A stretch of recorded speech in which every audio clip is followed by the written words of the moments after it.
Hello friends, मैं Radhika urban to recipe में आपका फिर से स्वागत है। आज हम सुबह के ब्रेकफास्ट में बनने वाला बहुत ही बढ़िया से नाश्ता बनाने वाले हैं, जिसे आप सुबह के ब्रेकफास्ट में तो बना के खा ही सकते हैं। आप चाहें, यदि आपको शाम को खाना बनाने का मन नहीं है तो भी आप इसे बनाकर खा सकते हैं। इसे खाने के बाद आपको बहुत देर तक भूख भी नहीं लगेगी और ये जो नाश्ता है खाने में बहुत ज़्यादा टेस्टी लगता है और बनाने में भी बहुत ही आसान है। इसे हम सूजी और आलू से बनाकर तैयार करेंगे, जो कि हमारे घर में हमेशा रखी होती है। आप चाहें तो इस नाश्ते को बच्चों के टिफ़िन में भी बनाकर रख सकते हैं। तो आप इस रेसिपी को ज़रूर ट्राई करिएगा, ये आपके घर में सभी को बहुत पसंद आएगी। और रेसिपी अच्छी लगे तो वीडियो को लाइक करना बिल्कुल नहीं भूलिएगा। और आप किस शहर से इस रेसिपी को देख रहे हैं मुझे कमेंट बॉक्स में कमेंट्स करके ज़रूर लिखिएगा। तो देरी ना करते हुए मज़ेदार से टेस्टी से नाश्ते को बनाना हम शुरू करते हैं। तो इस रेसिपी को बनाने के लिए सबसे पहले एक पैन में हम डाल लेते हैं 1 चम्मच के करीबन तेल, और तेल को अच्छे से गर्म कर लेंगे। अब तेल यहाँ पर अच्छे से गर्म हो चुका है। इस गर्म तेल में हम डाल देते हैं आधी चम्मच के करीबन राई, और राई को अच्छी तरह से फूटने देंगे। तो आप देख सकते हैं राई अच्छी तरह से फूट गई है, मीन्स की अच्छी तरह से पक गई है। राई को जब भी तेल में डालें तो इस तरह से चटकने की आवाज़ आनी चाहिए। ये इंडिकेशन होता है कि राई अच्छी तरह से पकी है। राई अच्छे से नहीं पकेगी तो खाने में कड़वी लगेगी। अब इसमें हम डाल देते हैं आधी चम्मच के करीबन जीरा, साथ ही डाल देते हैं 2 हरी मिर्च बारीक कटी हुई। फिर इसमें हम डाल देंगे 7 से 8 बारीक कटे हुए कड़ी पत्ते। इससे फ्लेवर बहुत ही बढ़िया आता है। अब थोड़ी देर के लिए इन्हें हम चलाते हुए पका लेंगे ताकि इनके अंदर जो कच्चापन है वो चला जाए। मिर्ची की क्वांटिटी आप आपके टेस्ट के अकॉर्डिंग रख सकते हैं, जितना आपको इस नाश्ते को तीखा बनाना है। तो ये सभी चीज़ें अच्छी तरह से पक चुकी है। अब इसमें हम डाल देते हैं 1 प्याज बारीक कटा हुआ, और प्याज को भी बढ़िया सा गोल्डन ब्राउन कलर आने तक हम इन्हें पका लेंगे।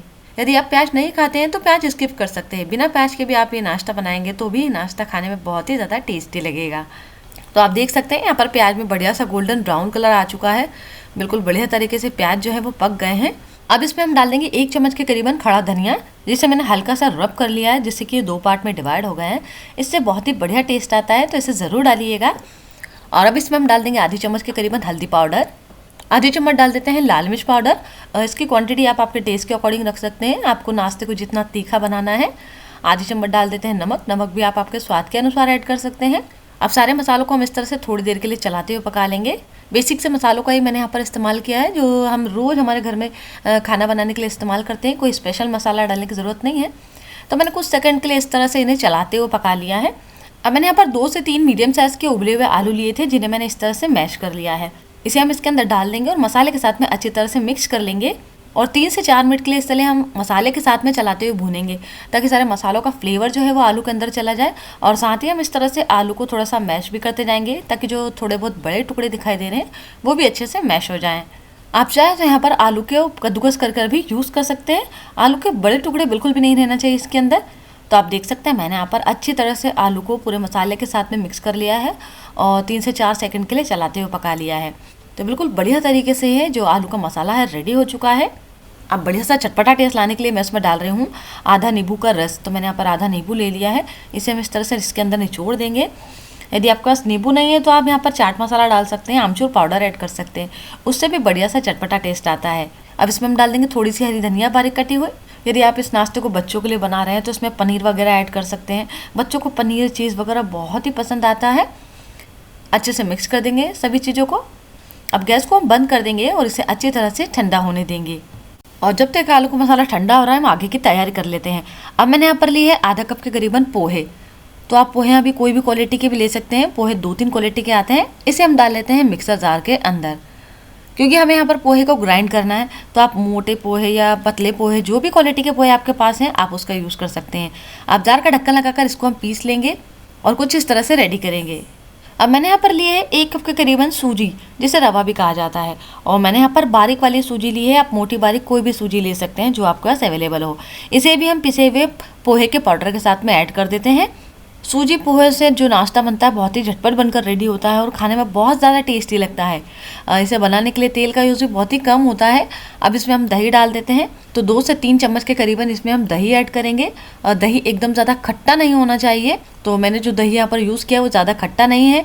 यदि दही खट्टा होगा तो आपका जो नाश्ता है वो खाने में खट्टा लगेगा। साथ ही इसमें हम आधा कप के करीबन पानी ऐड कर देते हैं।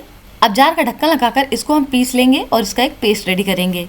तो मैंने इसे पीस कर रेडी कर लिया है, आप देख सकते हैं। लेकिन ये कितना गाढ़ा दिखाई दे रहा है, क्योंकि जो सूजी और पोहे है ना, ये दोनों का नेचर होता है पानी को एब्जॉर्व करना। तो आपको इसमें ना ज़रूरत के अनुसार पानी डालना है।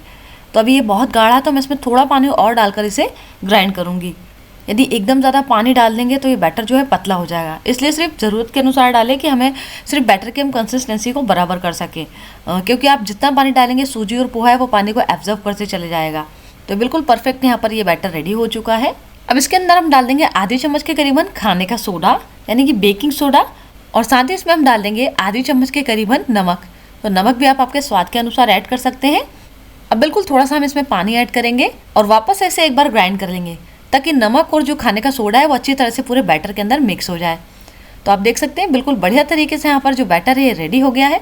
अब मैंने यहाँ पर ली एक एल्यूमिनियम टिन, इसे हम ऑयल लगाकर ग्रीस कर लेंगे। यदि आपके पास एल्यूमिनियम टिन नहीं है तो आप यहाँ पर कोई भी थाली या प्लेट ले सकते हैं, जो भी बर्तन ले वो बस थोड़ा सा गहरा होना चाहिए। अब जो हमने बैटर रेडी किया है ना, उस बैटर को हम इसके अंदर फिल करेंगे। आप यहाँ पर बैटर की कंसिस्टेंसी को देख सकते हैं, इसी तरह के यहाँ पर आपको बैटर की कंसिस्टेंसी रखनी है। अब इसे हम पकाएंगे। तो इसे पकाने के लिए मैंने यहाँ पर एक कढ़ाई में पानी डालकर गर्म होने के लिए रखा था। बिल्कुल बढ़िया तरीके से पानी गर्म हो गया है। अब इस तरह से एक स्टैंड रख देंगे और स्टैंड के ऊपर हम इस तरह से स्टैंड को उठा के रखेंगे और अब हम इसे ढक देंगे और ढक करके 10 से 15 मिनट के लिए मीडियम फ्लेम पर इसे हम पकने देंगे। बीच बीच में गैस की फ्लेम को लो मीडियम बिल्कुल नहीं करिएगा, नहीं तो ये अच्छी तरह से नाश्ता जो है वो फूलेगा नहीं। और यदि आपके पास स्टीमर है तो आप स्टीमर पे भी इस प्रोसेस को कर सकते हैं, लेकिन हर किसी के पास स्टीमर नहीं होता है, तो इसलिए आप चाहें तो इस तरह से कढ़ाई में भी इस नाश्ते को पका सकते हैं। तो 15 मिनट भी कंप्लीट हो चुके हैं। ये 15 मिनट में बिल्कुल बढ़िया तरीके से पक जाता है। अब गैस को हम बंद कर देंगे और इसे अच्छी तरह से ठंडा होने देंगे। कढ़ाई से इसे हम बाहर निकाल लेते हैं। तो बिल्कुल बढ़िया तरीके से ठंडा हो चुका है। चाकू से हम इसके किनारों को लूज कर लेंगे ताकि जब हम इसे टीन से बाहर निकालें तो बहुत ही ईजिली से निकल जाए, और इसे अच्छी तरह से ठंडा होने के बाद ही टीन से बाहर निकालें। यदि आप गरम गरम टीन से बाहर निकालेंगे तो ये टूट जाएगा। अब इसके ऊपर हम इस तरह से एक प्लेट रख लेंगे और इस तरह से इसे हम टर्न कर देंगे, हल्का सा टैप कर देंगे। कोई भी नाश्ता बनाए कुछ बातों का ध्यान रखें ना, तो बहुत ही बढ़िया नाश्ता बनकर तैयार होता है। अब इजीली से टीन को हम निकाल लेंगे। वाह, देखिए कितनी बढ़िया तरीके से अच्छी तरह से फूला है, और जो जालियाँ दिखाई दे रही ना उसके कारण है कि बहुत ही सॉफ्ट और नरम बनकर रेडी हुआ है। अब इसे हम कट करेंगे। तो इस तरह से इसे हमें बीच में से कट करना है। 4 पार्ट में मैं इसे डिवाइड करूंगी। तो मैंने इसे इस तरह से कट कर लिया है। अब एक पीस हम इस तरह से उठाएंगे और इसे हमें सेंटर में से भी कट करना है। तो इस तरह से हम इसे कट करके 2 पीस में डिवाइड कर लेंगे। तो मैंने यहाँ पर सारे पीसेस को इस तरह से कट करके रेडी कर लिया है। अब जो हमने आलू का मसाला बनाया था ना, ये भी अच्छी तरह से ठंडा हो चुका है। तो इसमें से हम इस तरह से थोड़ा सा मसाला लेंगे और इसकी एक टिकिया बना लेंगे। तो देखिए इस तरह से हमें इसे थोड़ा सा चौकोर बनाना है, जैसा आप वीडियो में देख रहे हैं। और टिकिया का साइज़ एकदम ज़्यादा मोटा नहीं रखना है, एकदम ज़्यादा पतला नहीं रखना है। तो इसी तरह से हम सारी टिकिया बनाकर तैयार कर लेंगे। अब कुछ तैयारियां हम पहले से ही कर लेते, तो जो नाश्ता है ना वो बहुत ही जल्दी बनकर तैयार हो जाता है, उसे बनाने में हमें समय कम लगता है। तो सारी टिकिया यहाँ पर बनकर रेडी हो चुकी है। अब जो हमने यहाँ पर ये सूजी की ब्रेड बनाई है ना, इस तरह से हम इसका एक पीस लेंगे और एक आलू की टिकिया को उठाकर हम इसके ऊपर रखेंगे इस तरह से। अब इसके ऊपर हम दूसरी टिकिया इस तरह से रख देंगे और इसे अच्छी तरह से इसके ऊपर प्रेस करके हम सेट कर देंगे, जैसा हम वीडियो पे देख रहे हैं। आप चाहें तो इस ब्रेड के ऊपर टमाटो केचप लगा सकते हैं, चीज़ वगैरह डाल सकते हैं इसके ऊपर। सभी नाश्ते बनकर यहाँ पर रेडी हो चुके हैं। अब इन्हें हम सेकेंगे, जिससे इनका टेस्ट जो है थोड़ा सा और इनहेंस हो जाएगा। तो मैंने यहाँ पर इस तरह से ग्रिल पैन लिया है, इसे हम थोड़ा सा ऑयल लगा लेते हैं और पैन को ग्रीस कर लेंगे। आप चाहें तो ऑयल की जगह बटर या घी भी ले सकते हैं। इस तरह से थोड़ा सा सेकने से क्या होता है कि ये थोड़े से क्रिस्पी हो जाते हैं और लुक वाइज तो दिखने में बढ़िया लगते हैं, खाने में भी टेस्टी लगते हैं। अब इसे हम इस तरह से हल्का सा प्रेस देते हुए थोड़ी सी मीडियम फ्लेम पर सेकेंगे, जिससे क्या होगा कि जो ग्रिल के निशान है ना उस पर आ जाएंगे। तो जो हमारा ये सैंडविच है ना, बिल्कुल जैसा हम ब्रेड का सैंडविच बनाते हैं ना वैसा लगेगा। तो ये एक साइड से अच्छी तरह से सिक चुका है, इसे हम पलट देते हैं। तो देखिए मैं यहाँ पर थोड़ी सी हाथों के हेल्प से इसे पकड़ के टर्न कर रही हूँ। आप थोड़ा सा ध्यान से ही करिएगा क्योंकि ये बहुत गर्म है। और दूसरी साइड से भी हम इसी तरह से इसे सेक लेंगे जब तक कि दोनों साइड में बढ़िया सा गोल्डन ब्राउन कलर नहीं आ जाए।